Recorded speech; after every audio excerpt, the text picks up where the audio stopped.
Le métamorphe. Cette histoire se déroule en Nouvelle-Zélande. Emma et David et leur fille de 13 ans, Lily, ont emménagé ici il y a quelques jours seulement. Il est accompagné de sa gouvernante, Marie, et de son fils, John. Il fait très froid ce soir-là, en Nouvelle-Zélande. La dernière bûche de bois est jetée sur le feu qui faiblit. David, nous aurons besoin de plus de bois. Il ne nous reste que quelques bûches. D'accord, je vais chercher plus de bois. Prenez soin de vous. David se dirige vers la forêt. Un homme étrange est assis là, avec beaucoup de bois coupé. Je veux un peu de bois coupé. Oui, prenez-le, monsieur. Il est destiné uniquement à la vente. David triait le bois quand il ressentit quelque chose d'étrange. Il vit que l'homme l'observait sans relâche. David fait le tour du tas de bois et trouve un cadavre qui ressemble trait pour trait à l'homme à qui il venait de parler.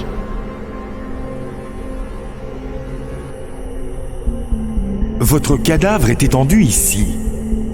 Qui êtes-vous donc? Un chat traverse devant eux. L'homme étrange commence à rétrécir et sa peau se détache et devient une terrible créature. Elle se précipite vers le chat, prenant la couleur et la forme complète du chat. Et le vrai chat meurt. Oh non! C'est un métamorphe. Je devrais m'en aller d'ici rapidement. David court vers sa maison. Mais le chat le poursuit et lui griffe le visage dans sa course.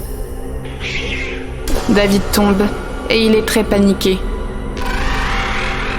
Laissez-moi! Laissez-moi! Ne me tuez pas! Ne me tuez pas!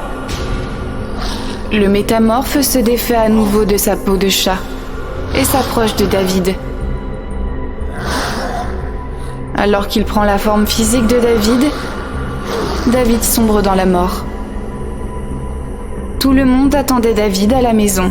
« Maman, pourquoi papa n'est pas encore rentré? Ça fait bien longtemps qu'il est parti. » Peut-être que le métamorphe légendaire l'a capturé, haha.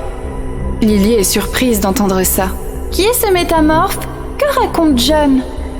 C'est alors que Marie, la mère de John, le gronde. « John, ne parle pas de ces choses !»« Non, tante Marie, s'il te plaît, parle-moi des métamorphes. » Les gens racontent que les métamorphes prennent la forme de n'importe qui.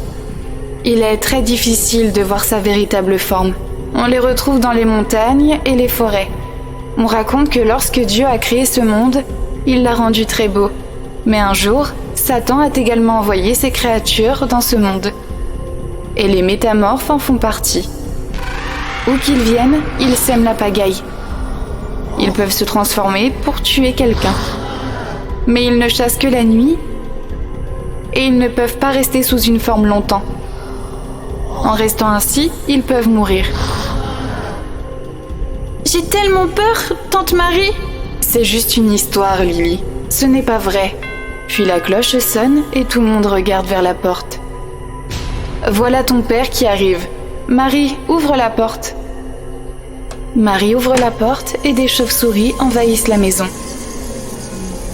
Hé, d'où viennent toutes ces chauves-souris?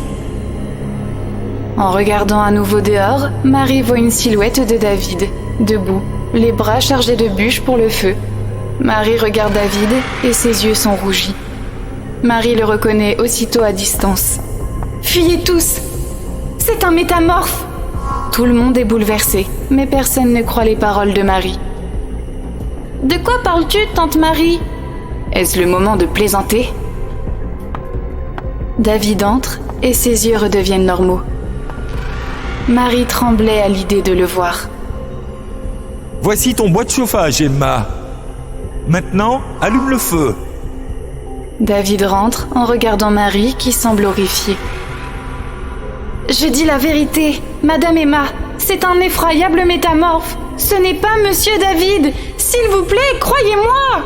De quoi parles-tu, Marie? Nous avons tous faim. S'il te plaît, sers de la nourriture pour tout le monde. Marie était dans la cuisine quand David débarque. Eric, Marie, pourquoi s'il es-tu te tombé? plaît, fais-moi du café. Qui es-tu? Je sais que Monsieur David ne boit pas de café. Soudainement, David sourit et sa peau se détache.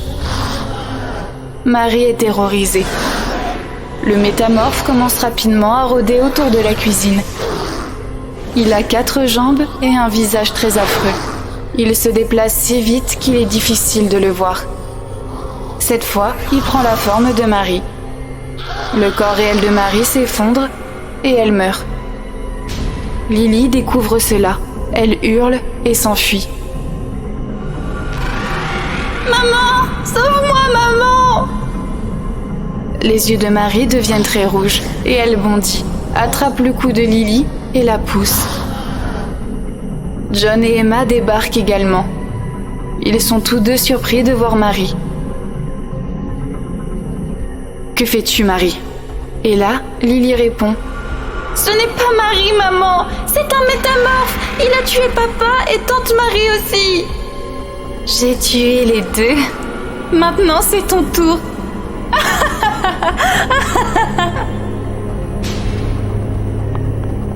Lily prend la fuite. Marie lui attrape les jambes et la plaque contre le mur. Le métamorphe se débarrasse alors de la peau de Marie pour prendre sa véritable forme. John et Emma sont terrifiés en voyant son apparence terrifiante. Il prend sa vraie forme et se met à courir rapidement. John se souvient alors des paroles de Marie. Il attrape la main de Lily et l'enferme avec tante Emma dans un entrepôt. À présent, le métamorphe ne pourra plus les atteindre et ne pourra plus se métamorphoser. Tante Emma, nous devons l'affronter. S'il ne trouve pas de corps pour se métamorphoser, il mourra. Nous devons juste garder cette porte fermée désormais. Le métamorphe est très affecté. Il tente de casser la porte de toutes ses forces. Mais Lily, John et Emma la tiennent fermement. Je dois changer mon apparence.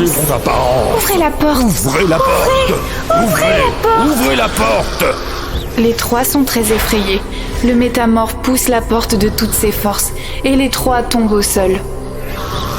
Vous ne m'échapperez pas maintenant. Alors qu'il se dirige vers eux, Lily lui lance des objets ménagers pour le distraire. John et Emma lui lancent également des livres et des objets. Ils hurlent violemment en s'approchant d'eux. Ils reculent rapidement et tentent de se métamorphoser sous la forme de Lily. Mais faute de temps, sa peau fond. Et il meurt. Fin. Ouija. Dans les années 60, un garçon nommé Harry vivait en Pologne avec ses parents. Il avait 3 amis, Emma, George et Luna. Un jour, les parents de Harry se sont rendus chez un parent. Harry a invité ses amis à la maison. Au bout de quelques jours, certaines maisons n'auraient pas été vides si les parents cessaient de se déplacer.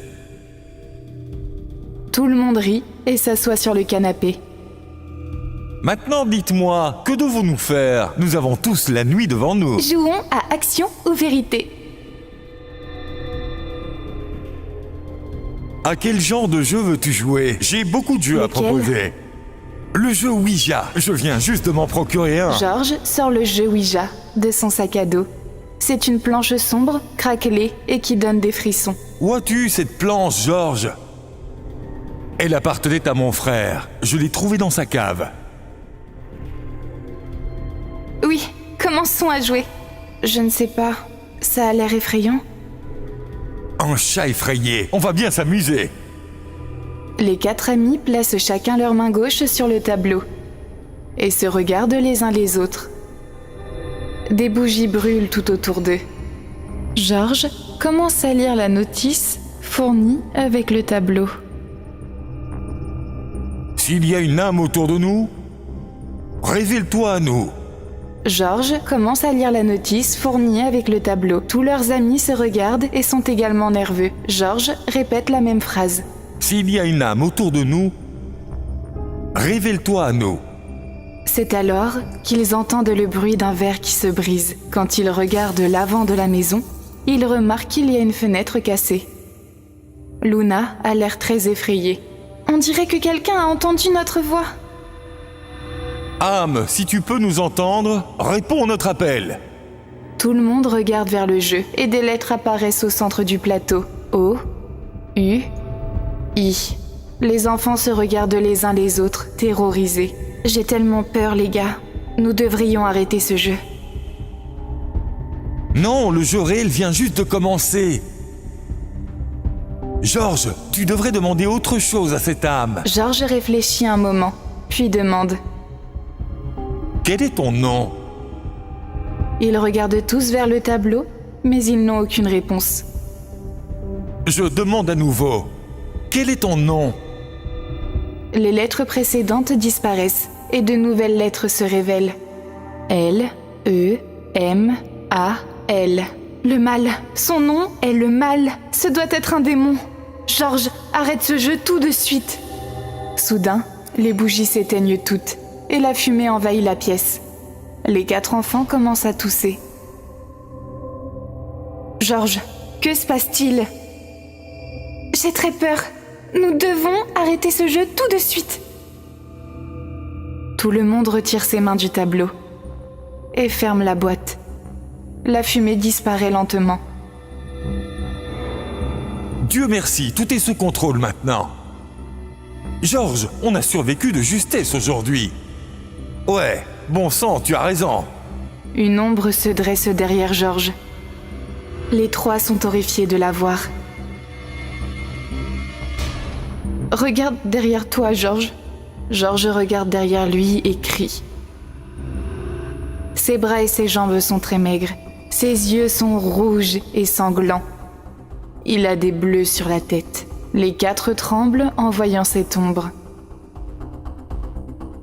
Que se passe-t-il? Vous avez eu peur de moi, les enfants? Vous m'avez appelé seulement. Le savez-vous? J'étais vivant comme vous tous. Je respirais aussi.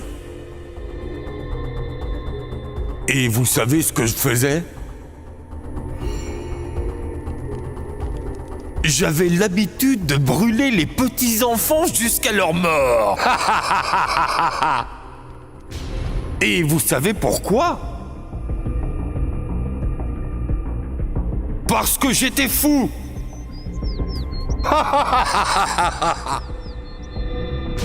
Les gens me connaissent sous le nom du tueur diabolique. Un jour, je suis mort dans un accident de voiture. Depuis, j'erre dans ce monde pourchassé.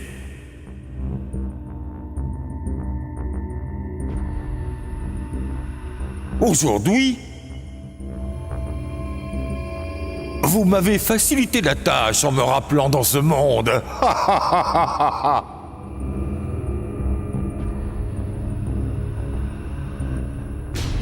Georges court vers le tableau et commence à lire la notice. Nous voulons vous renvoyer. Partez d'ici. Allez-y. Le mal s'approche de lui, brise le tableau et prend le papier dans sa main et le réduit en cendres. Georges est terrifié de voir cela. Je ne suis pas venu ici juste pour être renvoyé dans ma prison. Tu comprends? Le mal attrape le cou de Georges et son corps commence à fumer. Le mal hurle à haute voix. Emma, Harry et Luna tentent de s'échapper, mais les flammes du feu les engloutissent partout. S'il vous plaît, laissez-nous tranquilles. Georges suffoque et son corps commence à brûler. Georges tombe. Il est brûlé et il ne reste plus qu'un squelette. Harry verse de l'eau sur la porte pour éteindre le feu, mais les flammes ne s'éteignent pas. Au contraire, les flammes deviennent plus chaudes. Le mal s'approche de Harry et se fixe contre lui. Ça suffit, petit. Maintenant, tu ne pourras plus échapper à mes flammes. Harry hurle de douleur. Le mal a fait une marque sur le corps d'Harry. avec son pouvoir et se met à rire. Luna et Emma arrivent. Et Emma prend le médaillon croix de son cou et le pose sur le front du mâle. Le mâle souffre énormément. Il brûle gravement Harry dans le feu. Et son corps est aussi brûlé dans le feu. Luna, sauve-toi d'ici, je vais le retenir avec cette croix. Et toi? Ne t'inquiète pas pour moi, sauve-toi d'ici. Luna s'enfuit et le démon attaque Luna plutôt qu'Emma. Il la pousse par derrière et elle tombe dans le feu de la porte. Et elle commence à souffrir des flammes. Emma a une croix dans la main et dès que le mal parvient à la blesser, elle souffre. Il ne peut plus nuire à Emma. Je reviendrai de nouveau.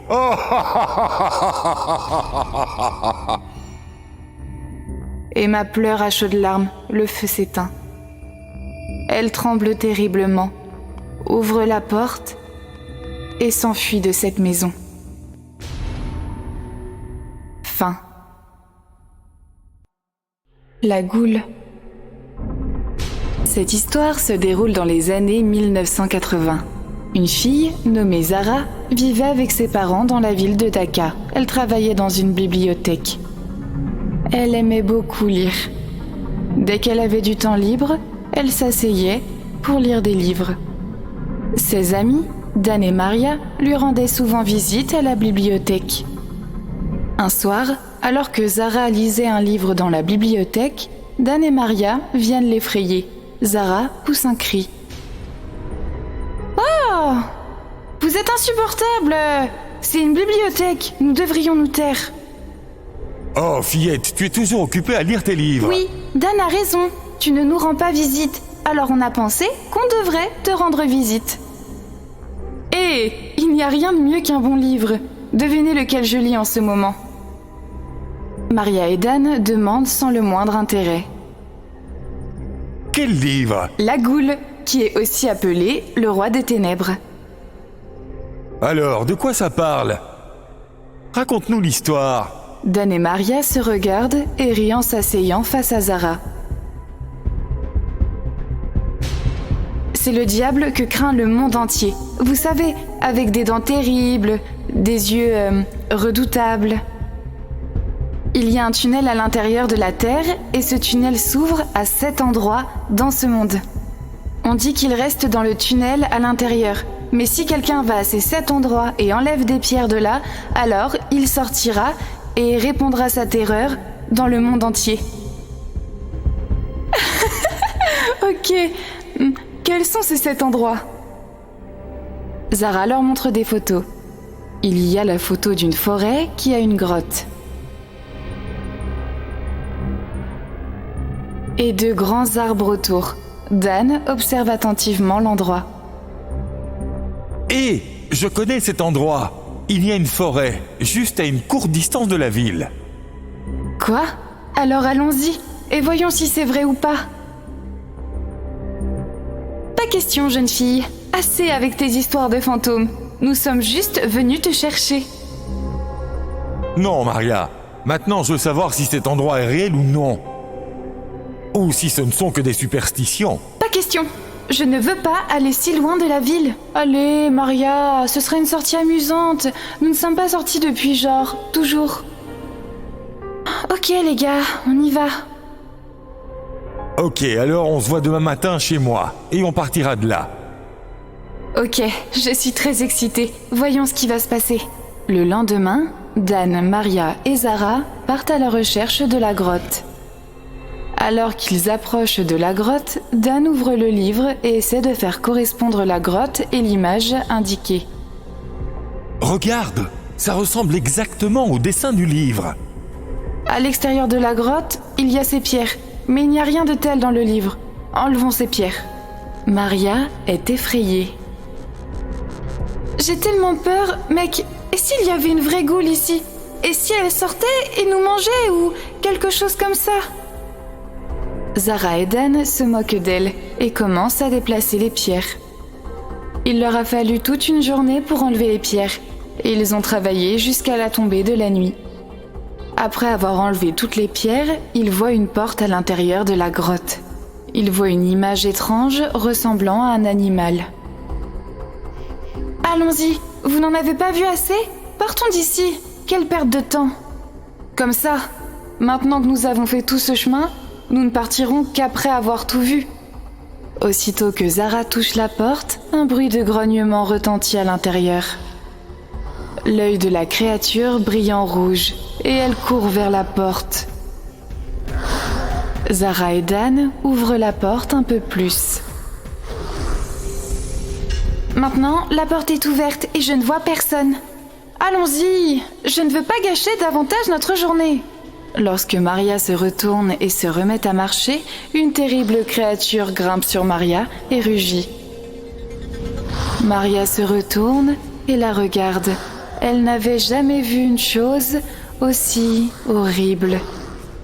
Dan et Zara voient la goule et sont pétrifiés de terreur. Dan, Zara, sauvez-moi! La goule est vraiment là! Sauvez-moi, s'il vous plaît!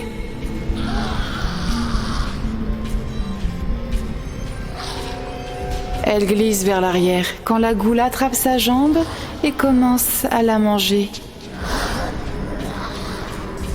Maria hurle de douleur. La goule dévore sa chair et du sang s'écoule de sa bouche. Dan, fais quelque chose, Dan! Il va tuer Maria! J'ai très peur! À quoi bon? Que dois-je faire, Zara? As-tu une pierre? Lance-la sur la créature! D'accord, tu te tais. Ok. Dan ramasse une pierre et la lance sur la goule. La goule le fixe et s'enrage. Elle regarde vers Dan et il s'enfuit en courant, effrayé. La goule se précipite vers lui. Elle pousse Dan de derrière et celui-ci tombe sur le sol. Sa tête heurte une pierre et il saigne. Alors, Zara relève Maria. Maria! Réveille-toi, Maria! Je suis terrorisée, Zara! Il va nous tuer! Reprends courage, Maria! Ne vois-tu pas qu'il est terrifiant? J'ai très peur. Nous n'aurions pas dû venir ici. J'ai très mal à la jambe. Je ne pense pas que je pourrai remarcher aussitôt. Non, Maria, ne dis pas ça. Nous allons y faire face, ensemble. Calme-toi, je vais trouver une solution. Zara trouve un livre tombé et se plonge dans une lecture sur la goule. Elle est surprise en le lisant. Maria, il n'y a qu'un seul moyen d'apaiser la goule. Sauf si quelqu'un se sacrifie devant elle et qu'elle ne mange pas sa chair. Jusque-là, elle ne s'arrêtera jamais. Dan ouvre les yeux. Il a été blessé à la tête. Il se lève et s'enfuit effrayé.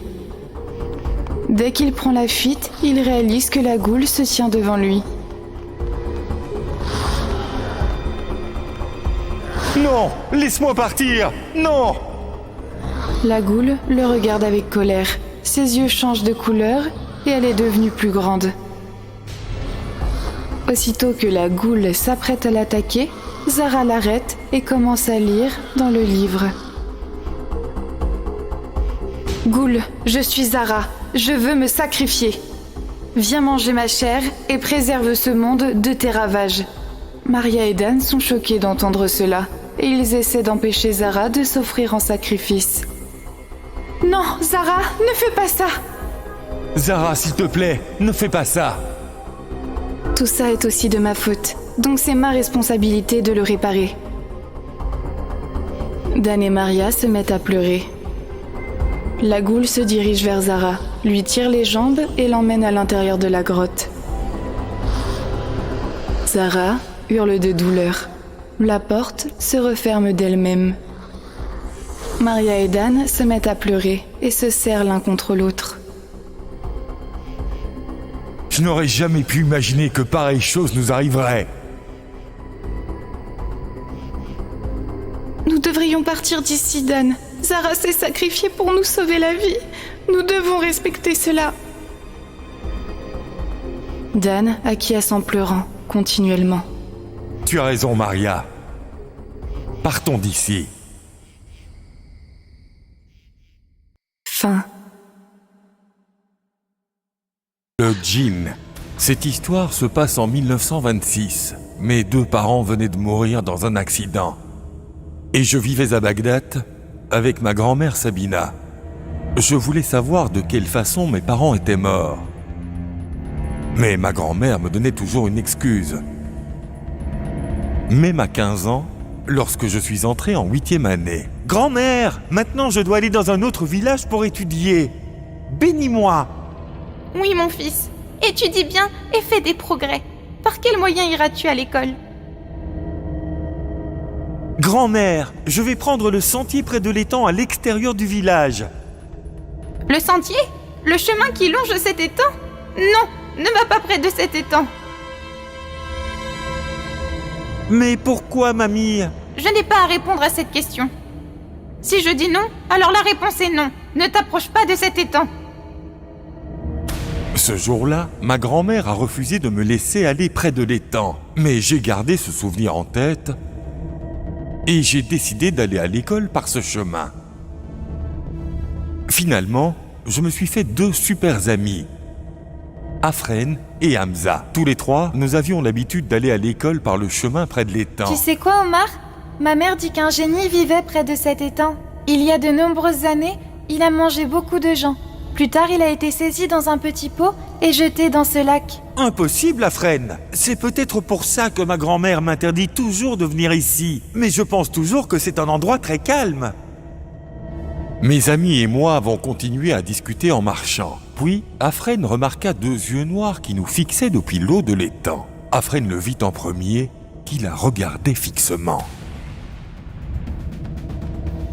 Elle se détourna, effrayée. « Qui est là ? Qui est là ?» Il n'y a personne, Afren. Tu as dû voir ton reflet dans l'eau. À ce moment, sur le sentier, nous avons vu une femme qui pleurait. Elle était assise là, dans des vêtements déchirés, et elle pleurait à voix haute. Hé, pourquoi pleure-t-elle ? Omar, ne t'approche pas d'elle, nous ignorons qui elle est. Je suis déjà effrayée, il commence à faire sombre. Partons d'ici et rentrons à la maison. Comment peux-tu parler comme ça ? Afren, tu es une vraie poule mouillée. Nous sommes tous les 2 avec toi. Puis, nous nous sommes approchés de la femme qui pleurait. Pourquoi pleures-tu ? Je n'ai pas réussi à attraper un seul poisson aujourd'hui. Le peu d'argent que j'avais est tombé dans l'étang. Maintenant, qu'est-ce que je dois dire à mon patron ? Mes enfants vont mourir de faim, donc je vais mourir ici en premier, en sautant dans cet étang. Non, s'il te plaît, ne fais pas ça. Dis-moi où tu as perdu ton argent, je vais te sortir de cet étang et nous allons t'aider à pêcher du poisson. De quoi tu parles, Omar ? L'obscurité monte, et souviens-toi, grand-mère t'a dit de ne pas aller dans l'étang. Ça n'a pas l'air normal, partons d'ici. Reste ici et tais-toi, il n'arrivera rien. Je ne rentrerai pas chez moi sans avoir aidé cette dame. Mais nous ne savions pas que ces 2 yeux nous observaient. En dehors du champ de vision, il y avait un léger mouvement dans l'eau de l'étang. Une ombre étrange remontait lentement à la surface. Elle ressemblait à une espèce de serpent au début, puis s'est transformée en lézard. Elle changeait de forme, encore et encore. Afren se retourna et ne vit plus rien. Je ne suis pas à l'aise avec tout ce qui se passe ici. Omar et Hamza, allons-y. Restez debout sans bouger, je vais dans l'étang. J'ai retiré ma chemise et mes chaussures et j'ai plongé dans l'eau. L'eau bougeait comme des vagues et c'était comme si on me tendait un petit pot directement dans ma main. Hé, qu'est-ce que c'est ? Un pot ? Ça a l'air plutôt sympa. Je vais les ramener à la maison. J'ai trouvé les pièces de la femme au même endroit sous l'eau. Je les ai rendues à la vieille femme et elle a repris la pêche. J'ai montré le pot à mes amis, mais dès que la femme le vit, ses yeux devinrent rouges et elle se mit à rire aux éclats. Des vents forts se mirent à souffler tout autour et il y eut une soudaine agitation dans l'eau de l'étang. « Regardez !» Tu as trouvé le pot. Après 200 ans, je retrouve ce pot aujourd'hui.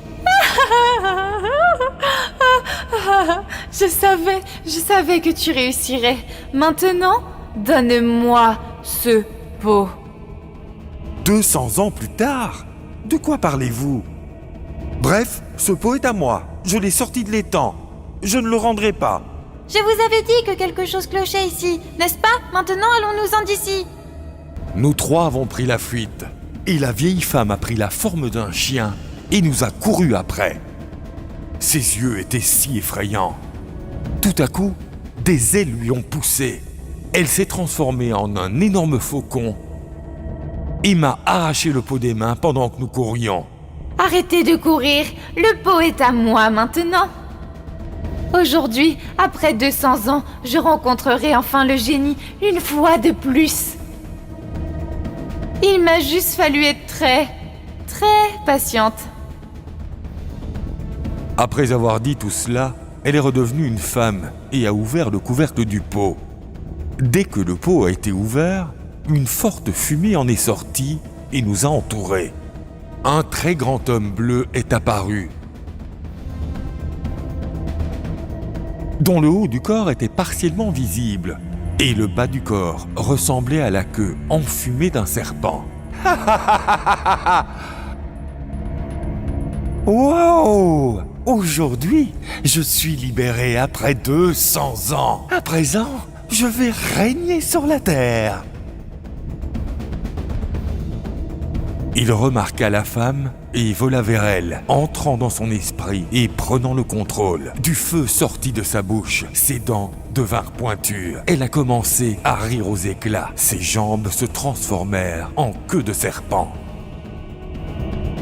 Nous étions terrifiés et nous avons tous repris le sentier en courant. Mais le génie courait plus vite que nous. Il a attrapé ma jambe et m'a jeté de l'acide sur le visage et la bouche. Non, laissez-moi tranquille. Puis, le djinn est entré dans mon corps. Une langue de serpent est sortie de ma bouche comme des tentacules. Mes yeux sont devenus rouges. Il a commencé à pleuvoir. Mes copains, Afrène et Hamza, se sont très vite enfuis de là, ont rejoint la maison de ma grand-mère et lui ont tout raconté.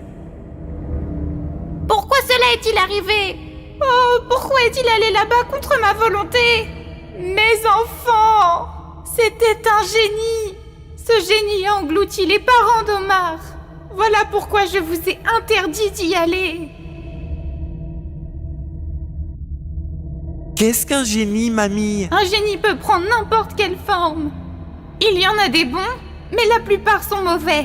Ils peuvent entrer dans n'importe quel animal ou être humain et prendre leur apparence. Ils sont de 3 types différents, de couleurs différentes. Ils peuvent courir à une vitesse de 15 à 18 000 par heure et porter un poids de 20 à 200 livres. Parfois, ils peuvent prendre la forme d'une créature avec des ailes et d'autres fois, comme les chiens et les serpents, peuvent voir les génies et sont toujours leurs amis. Alors, notre Omar ne se remettra jamais maintenant? Il y a un type là-bas nommé Hatim qui pourrait avoir une solution. Vous deux rentrez à la maison, les enfants. Alors, c'est ce que ma grand-mère fit. Elle alla rencontrer un homme appelé Hatim Baba. La pièce d'Hatim avait des potions magiques tout autour. Il avait des animaux magiques empaillés sur son mur et des pouvoirs fumigènes tourbillonnant dans la pièce. Entrez, entrez. Le génie a enlevé mon fils. Ah, plus un mot. Je sais tout. Pourquoi ces enfants sont-ils allés dans cet étang? Ce pot a été ouvert après 200 ans. Maintenant, c'est la fin du monde. Je vais ramener Omar ici. Mais n'oubliez pas qu'aujourd'hui, ce génie devra sacrifier la vie de quelqu'un. Hatim se mit à incanter à voix haute et à mettre plus de bois sur le feu. En peu de temps, Omar, à savoir moi qui suis maintenant devenu un génie, est arrivé. À ce moment-là, j'étais très grand avec des ailes et des yeux complètement rouges. Aussitôt que je fus entré dans la chambre de Hatim, toute la pièce fut remplie de cette lumière rouge. Pourquoi es-tu sorti de ton pot? Que t'a fait cet enfant? Laisse-le tranquille. Ah! On se sent oppressé là-dedans. Je vais rester ici et je trouverai une autre maison. Je vais détruire ce monde entier. Hatim continuait à incanter à haute voix. Très vite, Un grand combat s'engagea entre ses pouvoirs et ceux du génie. Le génie est sorti de moi pour combattre Atim. Il ressemblait à un serpent. « Pourquoi m'as-tu fait sortir du corps de Mar ? Maintenant, je vais entrer dans cette vieille dame. »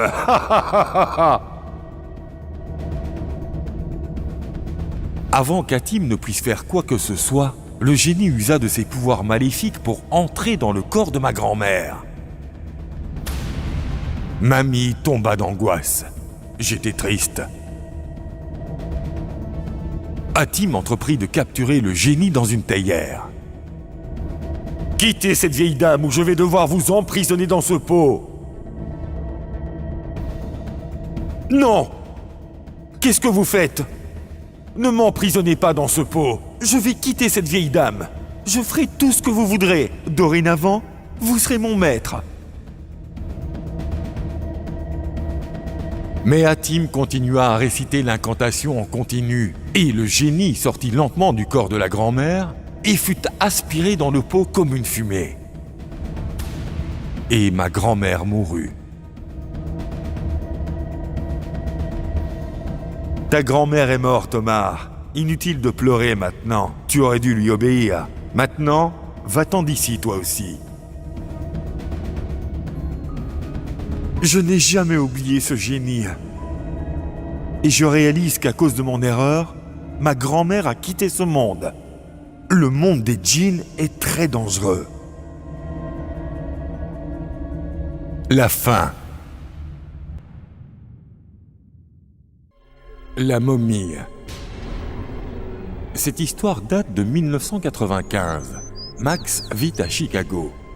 Il travaillait dans un célèbre musée de Chicago. Un jour, Max discute avec son assistant Sheldon. Et devant eux est posé un cercueil blanc. « Sheldon, cette momie vient d'Égypte. On dit qu'elle a 1000 ans. C'était un roi très dangereux. On dit que ce roi a enterré 100 personnes vivantes dans les murs de sa tombe. Monsieur, j'ai aussi entendu dire que mourant, ce roi a dit à son peuple qu'il reviendrait certainement gouverner son royaume. » Quoi ? Même après la mort ? Quel roi arrogant il était ! Je pense qu'il a laissé la gloire lui monter à la tête. Oui, vous avez probablement raison. Peut-être qu'avec lui ici, notre musée va devenir célèbre lui aussi. Oui, c'est l'idée. Demain, je demanderai au patron où l'exposer. Il est temps de fermer le musée. Finissons notre travail. D'accord, monsieur. Nous déciderons du nouvel endroit où exposer la momie demain. Allons finaliser les papiers de livraison. Max et Sheldon retournent à leur bureau pour finir la paperasse. Mais lorsqu'ils quittent la pièce, le cercueil commence à faire un bruit de raclement. Ses yeux s'ouvrent de couleur rouge sang, sombre et effrayant. Il brise le cercueil blanc en morceaux et se lève, balbutiant vers la porte, comme s'il fouillait chaque pièce pour échapper à sa mort tourmentée. Jusqu'à ce qu'il trouve un moyen de sortir du musée.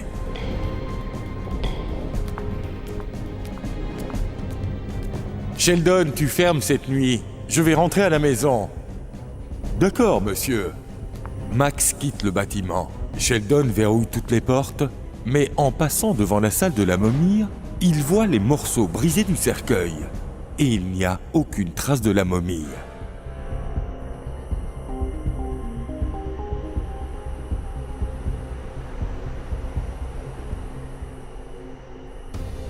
Une traînée d'empreintes ensanglantées mène de pièce en pièce dans le musée. À qui sont ces traces sanglantes ? Le visage de Sheldon est marqué par la prise de conscience. Ses yeux s'agrandissent de peur. Il y a quelque chose qui cloche. Quelque chose ne va pas. Oh non, la momie doit être vivante. Ce sont ses empreintes de pas. Il suit les traces de pas jusqu'au milieu du parking couvert de neige. Oh non, non! La voiture de Max est égarée juste ici. Cela signifie que... Sheldon est horrifié et appelle Max immédiatement. Max décroche le téléphone. Sheldon lui demande avec inquiétude « Monsieur, où êtes-vous ? Qu'est-ce qu'il y a, Sheldon ? Je suis sur Baker Street. »« Mais pourquoi es-tu si inquiet ? Monsieur, la momie n'est pas dans son cercueil. » Elle n'est pas dans son cercueil. Où est-elle alors? Où êtes-vous? De quoi tu parles, Sheldon? Non, monsieur, vous ne comprenez pas ce que je dis. Je ne comprends pas, Sheldon. Je vous appellerai de la maison. Monsieur, écoutez-moi au moins. Puis, la momie s'assied à l'arrière de la voiture de Max. Ses yeux sont sanglants, son corps entier est couvert de bandages. Max hurle en la voyant. Tu as raison, Sheldon, elle est dans ma voiture. Max perd le contrôle de la voiture et s'écrase contre un arbre. Monsieur, je vous rejoins tout de suite. Sheldon retourne en courant au musée pour prendre ses clés. Mais il attrape aussi une boîte de sel dans son bureau. Puis il court vers sa voiture. Max est gravement blessé, sa tête saigne. Quand il se lève lentement et regarde derrière lui avec inquiétude, il ne voit personne.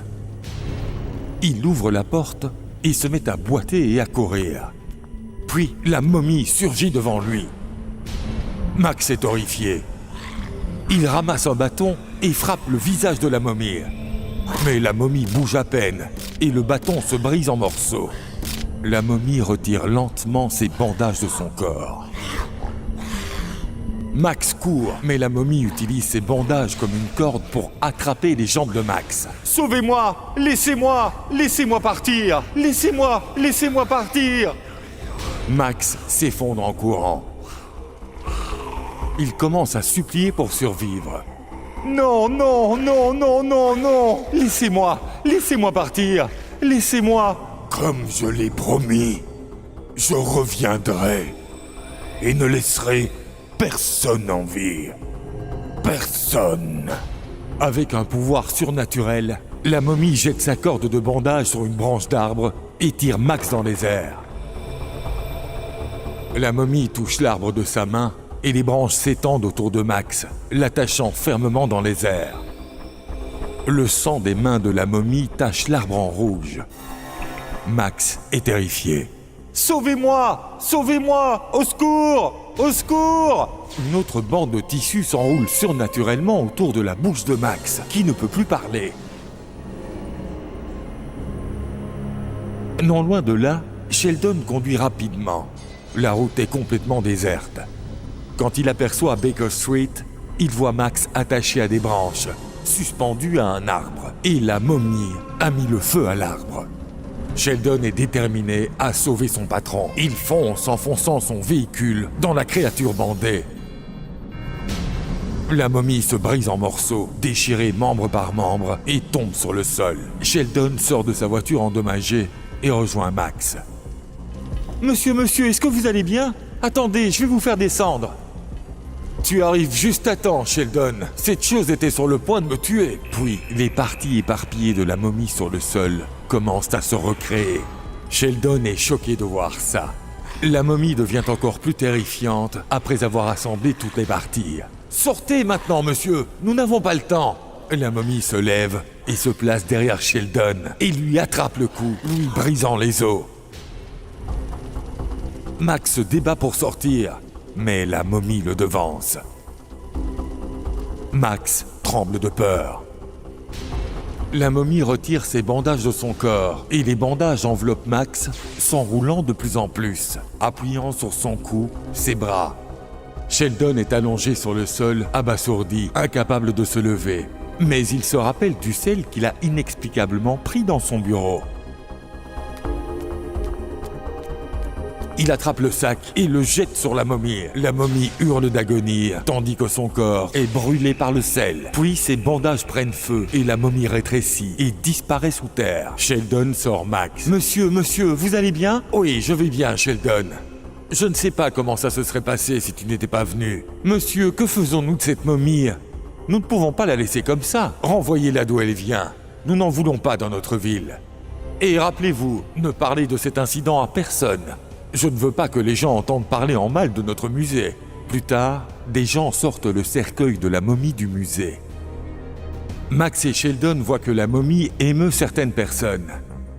Puis, Max demande « Sheldon, comment as-tu eu l'idée d'asperger du sel sur cette momie ?»« Monsieur, je l'ai vu dans un film. J'ai pensé que je pourrais essayer, et c'était un excellent essai, monsieur. Nos vies ont été sauvées. Je me demande comment ça se serait passé si vous n'aviez pas vu ce film. Je ne sais pas, monsieur, ce qui se serait passé alors. Ils se regardent mutuellement et poussent un soupir de soulagement en voyant la momie disparaître. Quelques années plus tard, 2 personnes ouvrent le cercueil de la momie et le déposent dans un nouveau musée. Et là, les yeux de la momie s'ouvrent.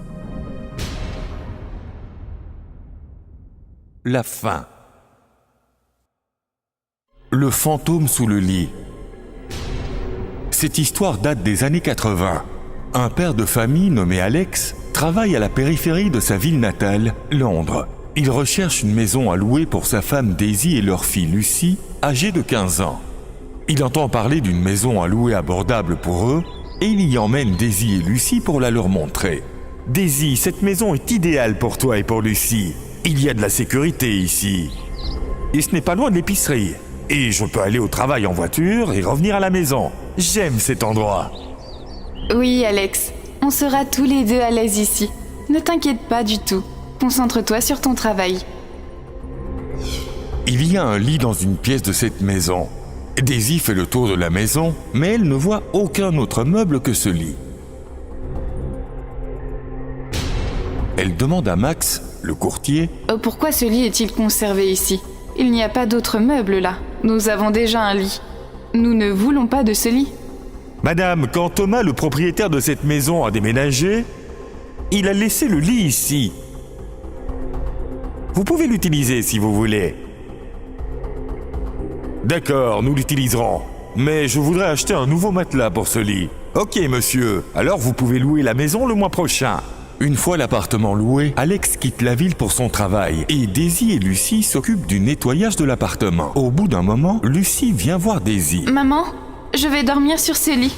J'aime ce lit et il est très beau. » D'accord, Lucy. Tu peux dormir dessus. Lucy était très heureuse de la nouvelle maison et de son lit. Mais tard dans la nuit, elle entendit une voix qui l'appelait. « Lucy !» Lucy se réveille et allume la lampe. Mais il n'y a personne dans la pièce. Alors Lucy s'endort à nouveau. Après un certain temps, la lampe s'éteint. Elle l'allume à nouveau, mais elle s'éteint à nouveau. « Maman, quelqu'un m'a appelé cette nuit dans ma chambre. » Ne sois pas ridicule, Lucy. Tu as dû rêver. Maman, s'il te plaît, dors avec moi dans ma chambre cette nuit. D'accord.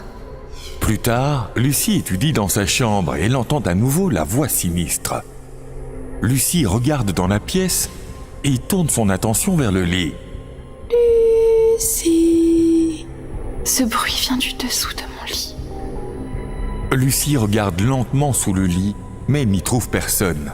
Mais dès qu'elle se détourne du lit, elle entend à nouveau la voix. Elle se retourna immédiatement et regarda sous le lit et vit une effrayante silhouette fantôme. Lucy courut du lit en criant. Elle ne pouvait pas courir assez vite. De longs bras surgirent du dessous du lit et l'attrapèrent. Elle hurle alors qu'elle est traînée en arrière. « Maman, sauve-moi, maman !» Puis Daisy entra dans la pièce. « Que se passe-t-il, Lucy? Que se passe-t-il? Pourquoi pleures-tu ?» « Maman, il y a quelqu'un sous mon lit, maman !» Sous le lit?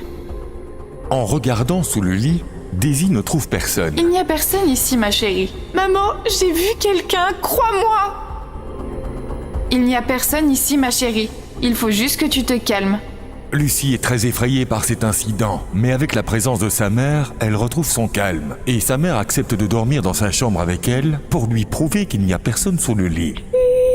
Lucy. Lorsque Lucy allume la lampe et regarde sous le lit, une âme terrifiante la regarde. Elle pousse un grand cri, puis s'évanouit. Daisy se réveille et essaye de réveiller Lucy. « Lève-toi! Lucy! Lucy, que t'est-il arrivé? Réveille-toi, ma chérie !» Les yeux de Lucy s'ouvrent, mais elle ne dit rien du tout. Elle est complètement silencieuse et reste assise dans la chambre toute la journée sans sortir pour se nourrir. Daisy s'inquiète pour Lucy. Elle téléphone à Max, le courtier, et lui demande de venir immédiatement. Elle le rejoint dans le jardin. Y a-t-il eu un incident dans cette maison? Écoutez, ne mentez pas. Vous ne connaissez pas l'état de ma petite fille. Il y a quelque chose qui ne va pas dans cette pièce. Pendant ce temps, Lucie est assise toute silencieuse dans sa chambre et elle entend à nouveau une voix. Lucie, Lucie. Lucie se lève. La porte de la chambre se ferme automatiquement. À ce moment-là, une âme sort du dessous du lit et la pièce est remplie de son étrange obscurité. Cette âme était un fantôme. Elle avait un visage épouvantable. Elle avait de longues mains qui la soulevaient dans les airs. Viens, Lucie. Ce monde n'est pas pour toi. Viens avec moi. Le fantôme se tourne vers la lampe et celle-ci éclate en morceaux. Le verre tombe sur le sol. Le fantôme regarde dans les yeux de Lucie et prend le contrôle de celle-ci. Lucie commence à marcher sur les morceaux de verre. Pendant ce temps, Daisy est dans le jardin et interroge le courtier. Je ne suis pas personnellement informé de l'accident, madame. Mais oui, les gens racontent des histoires de fantômes sur cet endroit. Le propriétaire de cette maison, Thomas, avait une fille de 20 ans nommée Hazel, qui était constamment malade. Son état mental était précaire. Les gens disaient qu'elle était suicidaire. Chaque jour, elle trouvait un moyen d'essayer de se tuer. Elle incitait les autres à se suicider avec elle. Voyant tout cela, sa famille l'a gardée attachée à son lit pour la garder en sécurité, et ils ne l'ont dit à personne. Mais une nuit, elle s'est tuée en se frappant la tête sur le lit. Et après cela, un par un, tous les membres de la famille de Thomas se sont également suicidés. Seul Thomas a survécu, et il est parti. Mais personne ne peut dire si ces rumeurs sont vraies ou non. Oh non! J'ai laissé ma fille dans cette pièce! Daisy court du jardin jusqu'à la maison. Lorsque Daisy ouvre la porte, elle aperçoit Lucie qui marche sur le verre et qui est sous le contrôle du fantôme. Daisy est terrifiée. Lucie, ma petite fille, laisse ma fille tranquille! Ce fantôme maléfique regarde Daisy et en faisant léviter tous les morceaux de verre dans l'air, il les projette vers Daisy. Daisy est gravement blessée. Lucie, tu viens avec moi. Tu sais quoi faire. Lucie s'avance pour se jeter par la fenêtre. Daisy, blessée, attrape ses pieds et le fantôme attrape les cheveux de Daisy et la jette. Non, Lucie, ne fais pas ça! Réveille-toi! Lucie saute par la fenêtre et meurt. Le fantôme éclate de rire. Lucie, bien joué, Lucie. Je m'attendais à ça de ta part.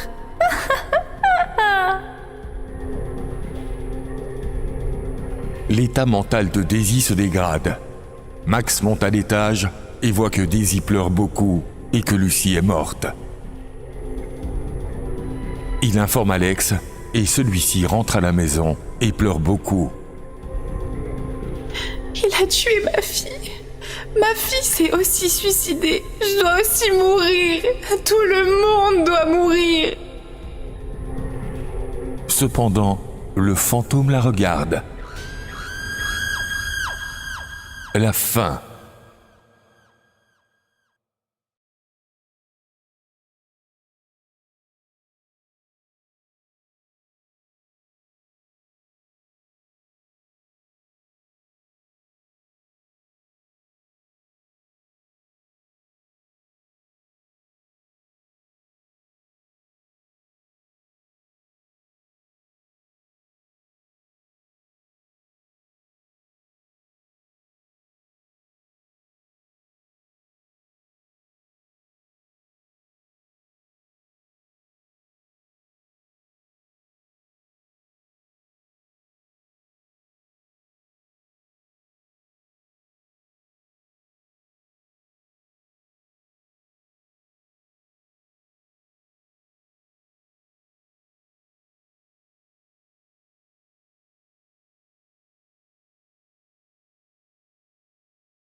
l'homme mince.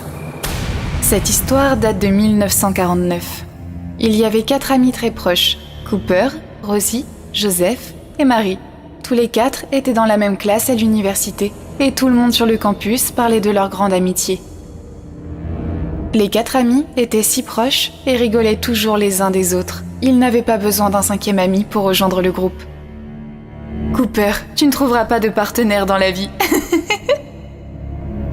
Pas besoin d'en trouver une. Je vais juste t'épouser. Cela n'arrivera jamais, Cooper. Marie est incroyable, mais pas assez pour tolérer un gars comme toi.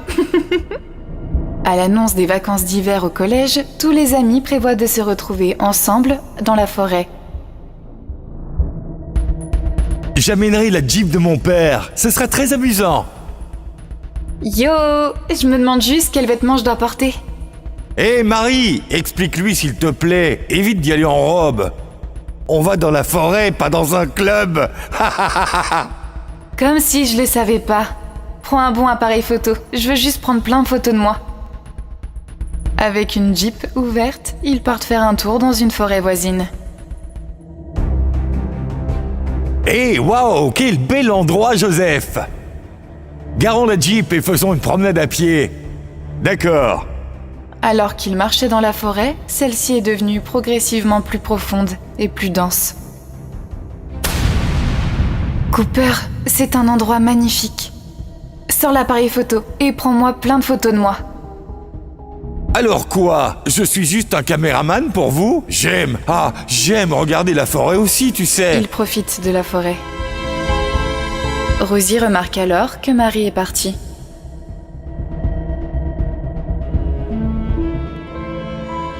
Hé Cooper, où est Marie? Vous preniez des photos d'elle? Elle était avec moi il y a un instant. On prenait des photos ensemble, juste derrière cette crête. Oh, voyons voir, montre-moi la caméra. Rosie prend la caméra pour taquiner Cooper. Toutes les photos de Marie sont très belles. Mais à l'arrière-plan, on aperçoit sur les photos un homme très mince et très grand, portant un manteau noir et un pantalon noir. Sur une séquence de photos, il est au loin. Puis à chaque nouvelle photo, il est de plus en plus proche de Marie. Rosie crie de peur. « Cooper, Joseph, regardez ces photos !»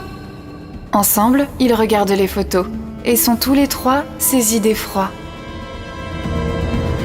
Cet homme porte un costume noir et ses mains sont comme des tentacules. Il s'approche sans cesse de Marie et soudain, elle disparaît sur la photo suivante.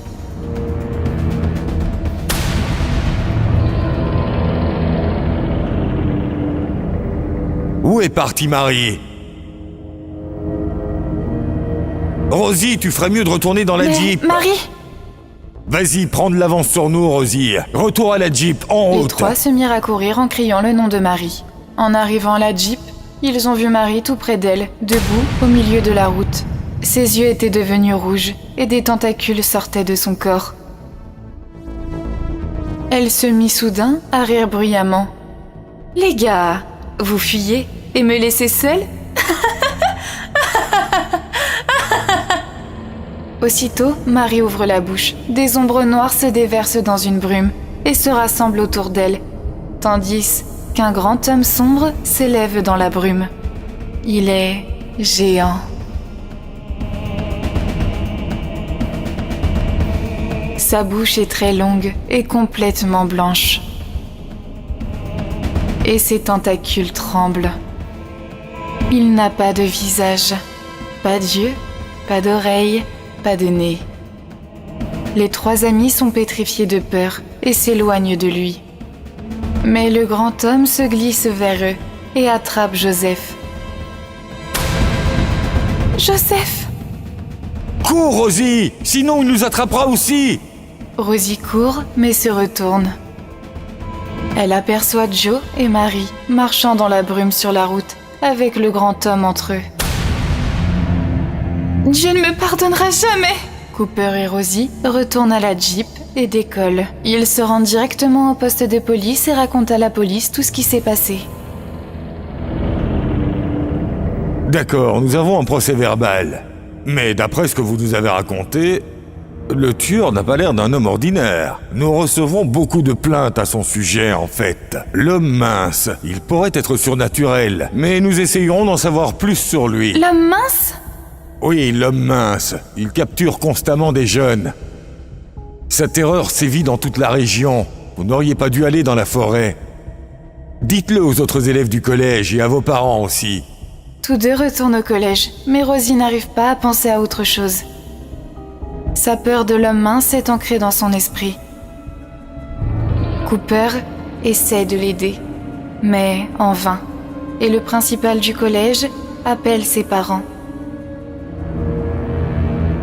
Écoutez, votre fille a eu une attaque, mais nous pensons que c'est un problème spirituel. Alors nous l'emmenons chez un prêtre pour voir s'il peut intervenir. Les parents de Rosie l'emmènent à l'église et le pasteur lui pose la main sur la tête. Qu'est-il arrivé à ma fille? Va-t-elle s'en sortir? Oui, elle va bien, mais elle a eu une attaque. Elle a vu l'homme mince. Il ne sera pas facile de la soigner. Mais qui est cet homme mince? L'homme mince attire les jeunes enfants à lui. Il y a plusieurs années, un enfant très mignon nommé Simon vivait avec ses parents.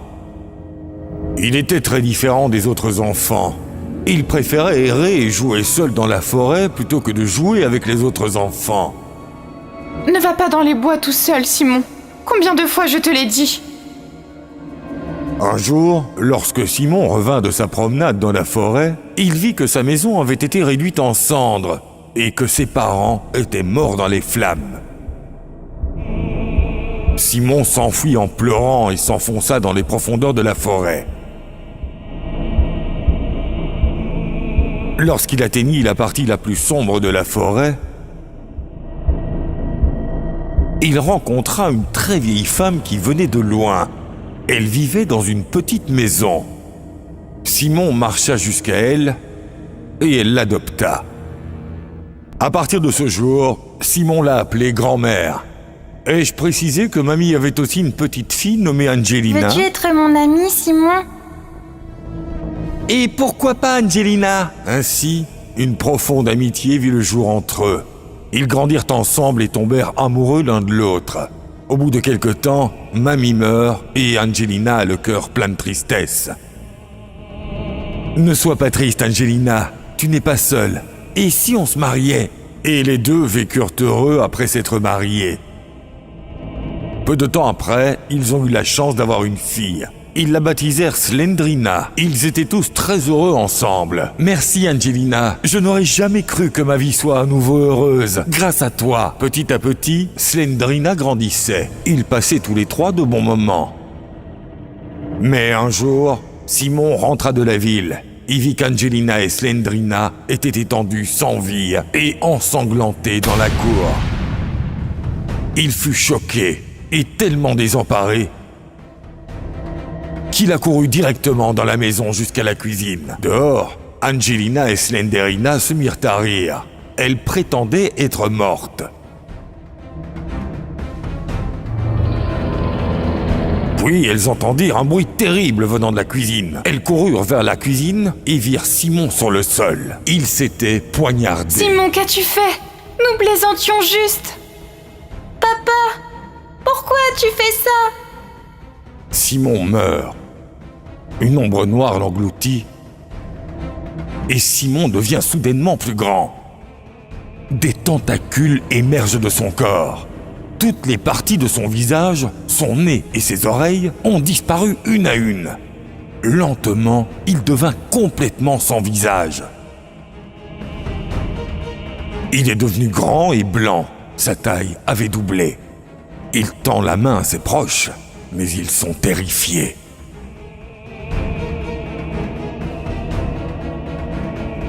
Cours, ma fille, cours. Tu n'as plus rien à faire ici. Mais tu viens avec moi, maman. Oui, je viens aussi. Mais cours maintenant et ne te retourne pas. Va-t'en d'ici. Angelina ne put courir vite. Et Simon l'attrapa et l'emmena dans le monde des ombres noires. Depuis lors, tout le monde l'appelle l'homme mince. et disent que, même aujourd'hui, il continue à chercher sa fille de 14 ans dans la forêt. Alors, dès qu'un jeune approche la forêt, il l'attrape. Mais mon père, notre fille ira bien, n'est-ce pas? Oh oui, ayez foi. Ne la laissez pas sortir le soir. Nous devons la protéger de toute ombre maléfique. Et mettez-lui ce talisman enchanté autour de son cou. Les parents de Rosie la font soigner à l'hôpital, mais son cerveau ne guérit pas. Elle vécut dans la folie pour le reste de ses jours, craignant l'ombre de l'homme mince. Cette longue bouche, ces longues tentacules. Chaque fois qu'elle en parle, chaque fois qu'elle y pense, elle crie et hurle fort dans sa chambre, seule. Pas si heureuse, à tout jamais. Fin. Le grand pied. Une équipe de 5 alpinistes était assise dans une tente entre 2 arbres, sur une haute colline enneigée.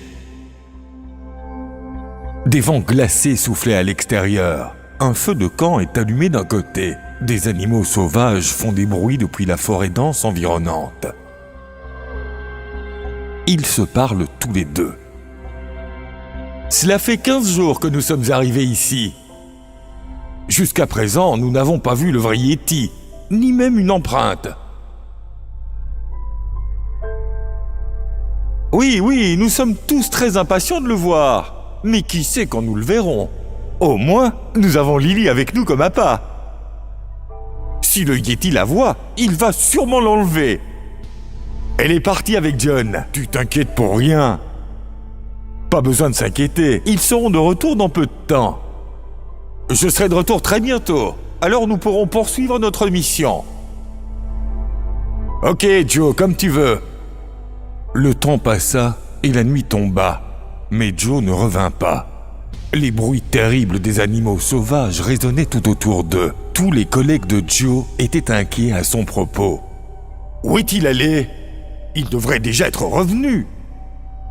Est-il allé trop loin? Y a-t-il un danger partout? Je devrais vérifier. Alors que James se glissait hors de la tente, quelqu'un criait au loin. Il écouta attentivement. C'était bien la voix de Joe. « À l'aide! À l'aide! À l'aide! John! Gomez! Venez! Venez vite, s'il vous plaît !» James cherchait la direction de la voix. Il voyait des buissons bouger et on entendait des bruits violents de chimpanzés. Lentement, la voix de Joe cessait de hurler. James courait vers les bois à sa recherche. Il ne voyait personne.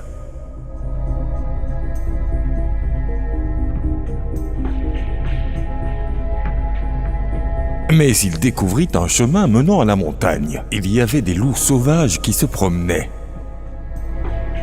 Il aperçut de grandes empreintes de pas. Il regarda attentivement.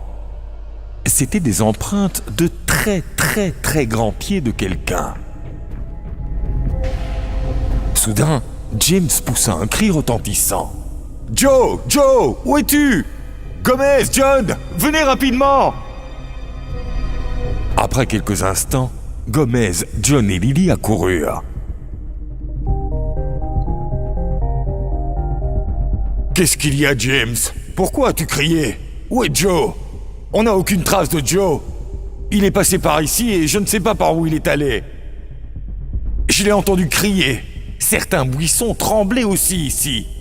Ensuite, je suis arrivé ici et il n'y avait personne. Regardez!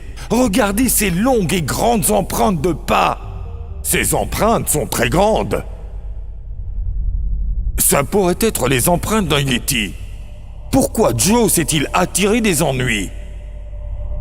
Oui, c'était mon travail, mais il est drôle. Est-ce que les Yétis aiment les gars marrants? Ce n'est pas le moment de plaisanter. Nous devons le retrouver. Allons-y, identifiez les empreintes de pas. Ils avançaient tous en regardant les traces de pas. Il neigeait abondamment. Ils arrivèrent à la montagne. Beaucoup de neige s'était accumulée. Ils criaient tous le nom de Joe. Leur voix résonnait sur la montagne et était renvoyée en écho. Au loin, ils apercevaient une grande ombre près d'un étang.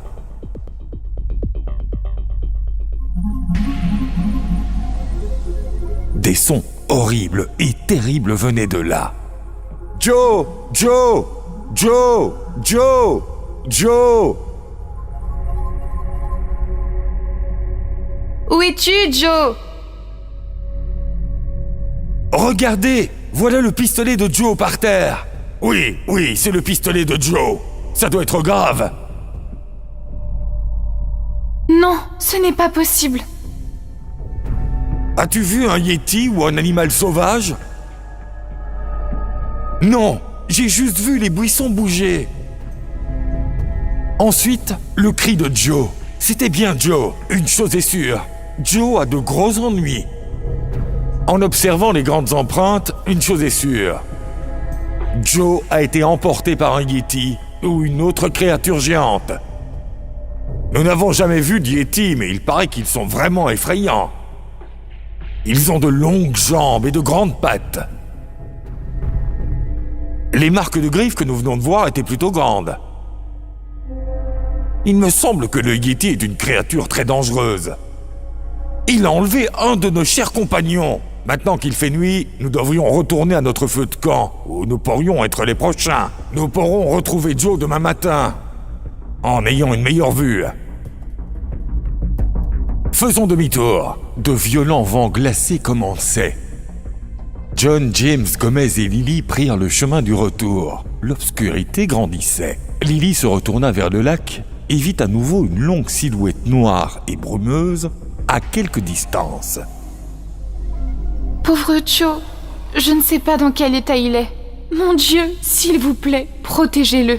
Nous devons recommencer à le chercher demain à l'aube, quoi qu'il arrive. Ils retournaient tous à leur tente. Hormis la lumière de leur tente, l'obscurité totale s'était répandue autour de leur site. Les bruits de quelques chiens sauvages venaient de loin.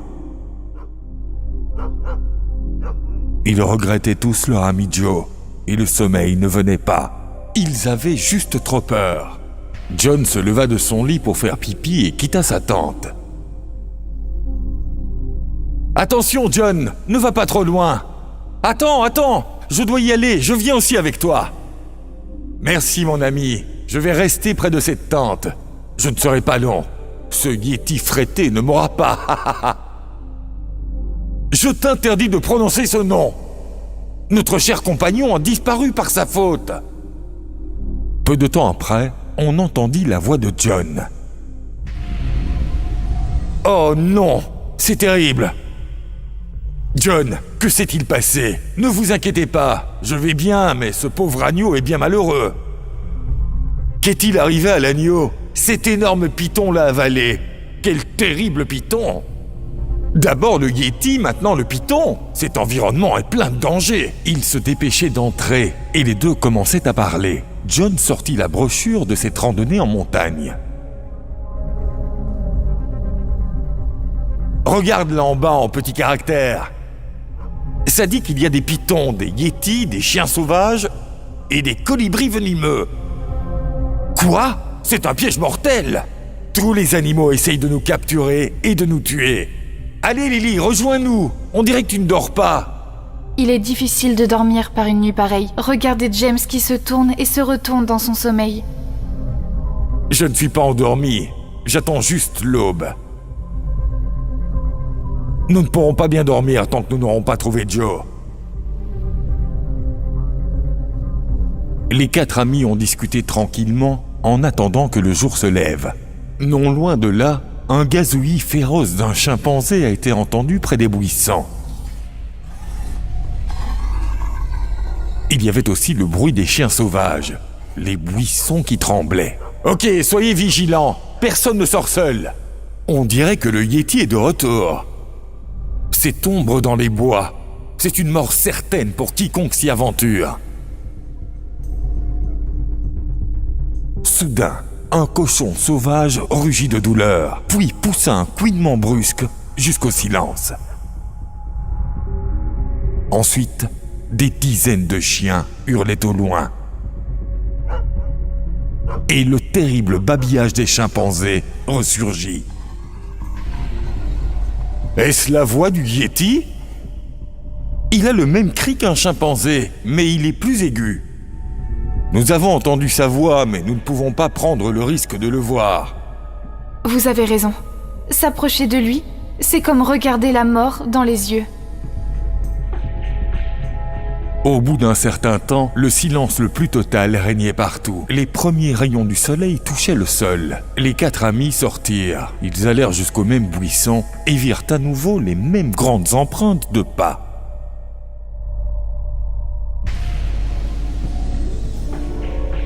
Ils poursuivirent la recherche de leur partenaire Joe. Ils le cherchaient partout, mais sans succès. Ils virent un indigène, un vieux montagnard. John l'a appelé. « Bonjour, vieil homme. S'il vous plaît, approchez. Habitez-vous dans le coin ?»« Oui. J'ai vécu dans cette région pendant les 65 dernières années. »« Avez-vous déjà vu un Yéti ici ?» « Honnêtement, je n'en ai jamais vu. Mais j'ai vu beaucoup d'empreintes de pas. J'ai entendu des histoires de ma grand-mère à leur sujet. J'ai entendu dire qu'ils sont très horribles et très affamés. C'est peut-être pour cela que celui qui les voit ne vit pas longtemps pour en parler. J'ai aussi beaucoup entendu parler d'eux. Je suppose qu'on devrait s'en aller. Si vous n'en avez pas vu depuis 65 ans, alors il n'y a plus d'espoir pour notre ami, Joe. Ils le cherchèrent dans les environs.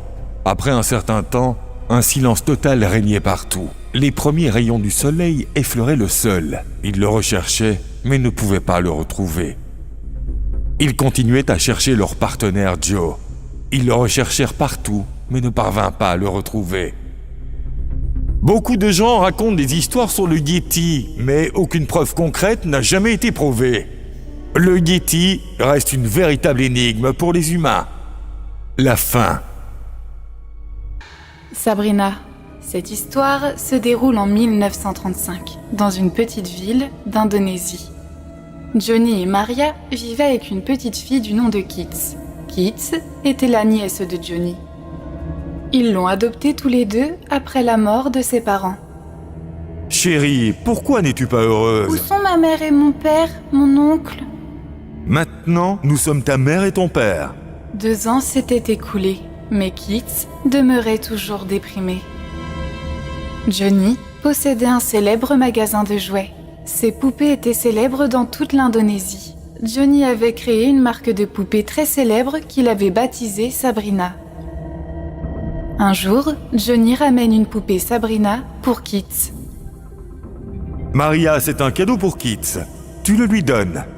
Qu'est-ce que c'est, papa ? C'est la poupée Sabrina, ma chérie, que ton père a spécialement fabriquée pour toi. Elle est aussi plus grande que les autres poupées. Merci, ma tante. Non, chérie, dis merci à ton père. Kitts feignait toujours d'être heureuse, mais au fond d'elle-même, ses parents lui manquaient beaucoup. En quelques jours, elle rejoint la 8e classe et Johnny et Maria la placent dans une école en périphérie de la ville. Elle s'est aussi fait de bons amis à l'école. Comment t'appelles-tu ? Comment t'appelles-tu ? Je m'appelle Kitts. Moi, c'est Bush. Je suis ton moniteur de classe. Voici mon groupe. Bishop, Martin et Lyra. Et très vite, Kitts se reprend ses études et devient un peu plus heureuse qu'avant. Malgré tout, aujourd'hui encore, son père et sa mère lui manquent beaucoup. Un jour, à l'école, Bush joue à un jeu avec tous les autres enfants. Un jeu qui consiste à appeler les âmes mortes et à leur parler. Elles peuvent venir d'un autre monde à notre monde. Qu'est-ce que tu fais, Bush ?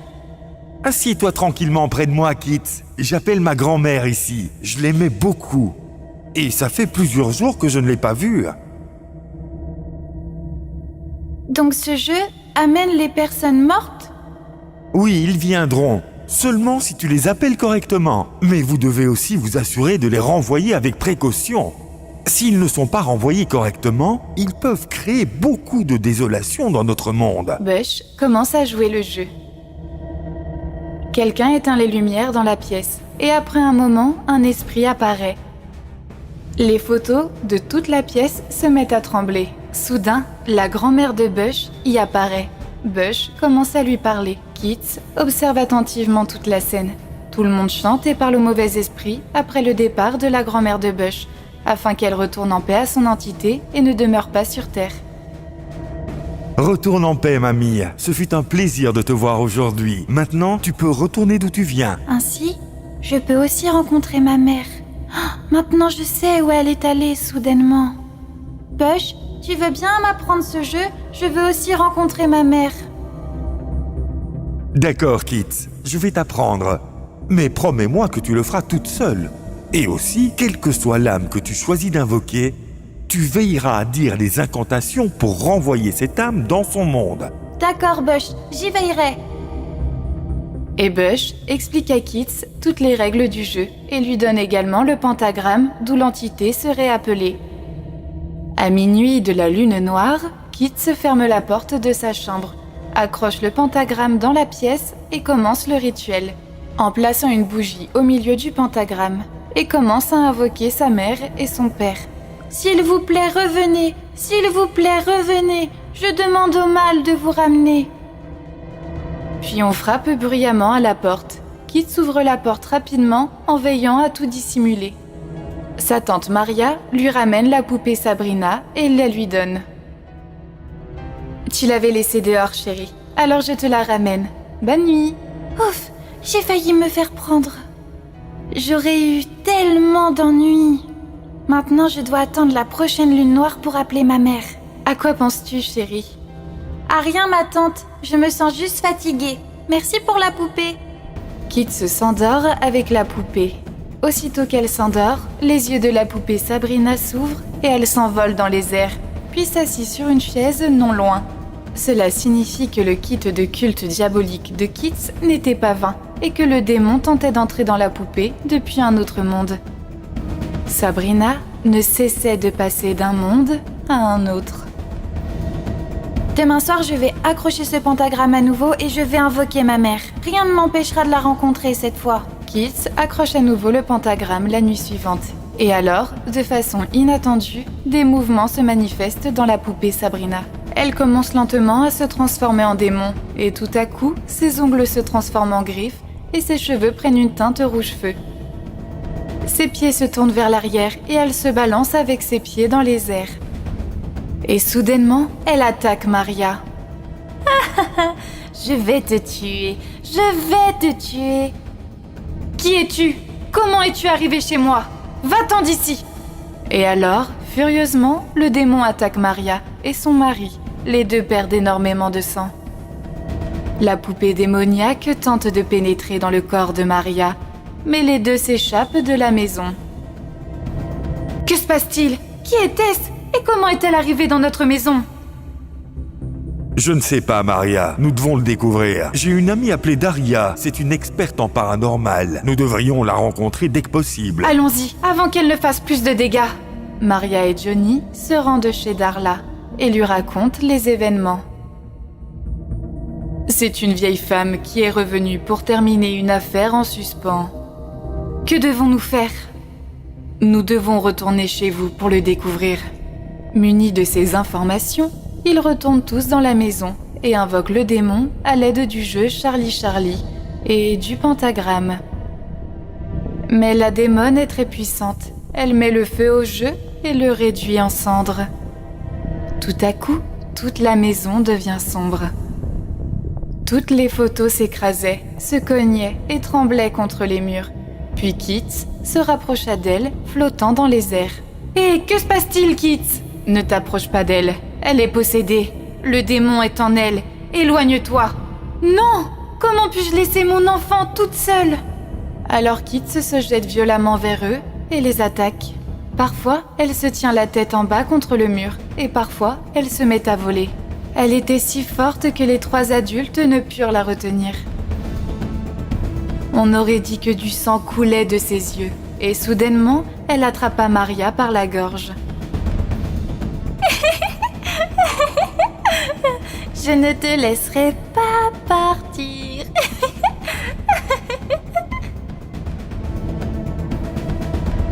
Alors, Darla commence à chanter fort et elle attrape Kits par derrière.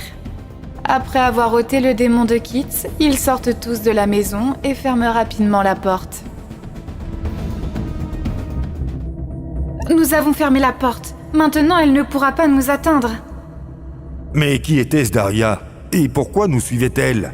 C'était le démon Bugu, la fille de Satan, le pouvoir maléfique le plus puissant. Quelqu'un l'a apparemment invoqué dans la maison, et c'est ainsi que le démon Bugu est entré. Mais qui ferait une chose pareille? Qui serait aussi stupide? En écoutant cela, Kit se met à pleurer à chaudes larmes. Je l'ai fait, ma tante. Je voulais rencontrer ma mère. Alors j'ai essayé de la contacter. Oh, qu'est-ce que tu as fait? Ta mère a également appelé le même démon. Et en essayant de la renvoyer, elle est morte. Quoi? Pourquoi personne ne m'a jamais dit ça? Bon, que devons-nous faire maintenant? Johnny et Maria, il n'y a qu'un seul moyen de la tuer. Il y a une dague dans la grotte de la Montagne Noire. Nous devons la récupérer. Ce n'est qu'avec cette dague que nous pourrons renvoyer Bugu dans son monde. Sinon, elle reviendra à la vie. Alors ne traînons pas.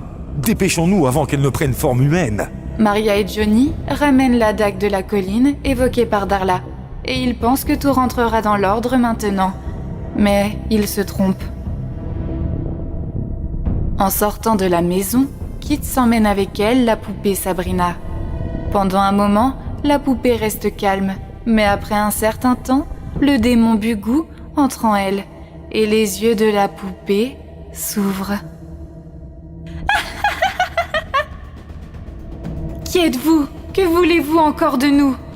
Je vais vous tuer aussi et vous emmener dans mon monde avec moi.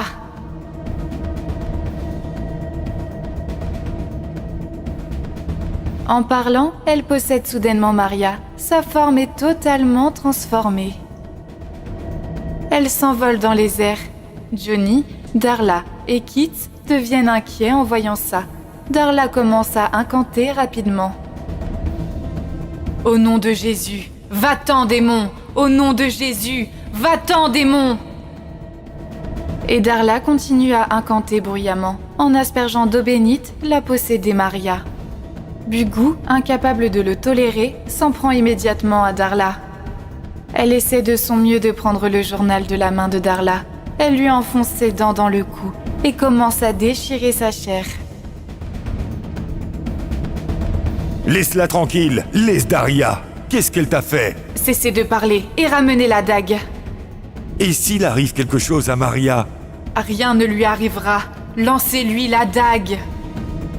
Le combat est intense. Puis Darla recommence le rituel à voix haute et Johnny arrive par derrière et attaque Maria avec la dague. Le démon Bugu s'échappe du corps de Maria et s'écroule en gémissant de douleur. Darla l'asperge d'eau bénite. Lentement, Bugu disparaît en fumée et Darla met immédiatement le feu à la poupée Sabrina qui se consume. Que fais-tu? Nous devons la brûler pour que Bugu ne puisse plus jamais revenir. Tout revient peu à peu à la normale et Kit se résigne à accepter Johnny et Maria comme parents. Mais un jour, Johnny ramène une nouvelle poupée pour Kit et s'aperçoit que ses yeux s'ouvrent soudainement la nuit. Fin.